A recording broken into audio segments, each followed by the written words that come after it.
ستړی مشئ، سلام مې ومنئ. افسر علي ما څنګه چې تاسو ته معلومه ده په چارسده کې د څو ورځو داسې د امن و امان صورتحال ډېر خراب دي.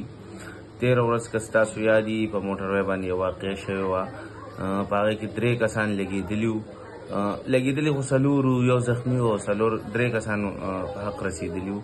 بیا د هغې نه وروستو په بله شپه باندې په مردان روډ باندې یو پلازه ده، په هغې کې خواجه سرا باندې چا فایرنګ وکړ، هغه زخمی شو، زخمی حالات کې هسپتال ته راوړه. د هغې نه وروستو یې بیا پېښور ته ریفر کړه. د هغه حالات هم ټیک نو، پېښور کې پروت دی.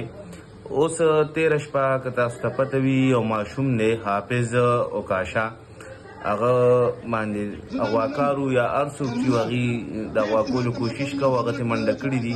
د هغې په ضد کې په هغه فایرنګ شوی دی، نو هغه شهید شوی دی. نو یو وخت که تاسو ګورئ چارسده کې د امن و امان صورت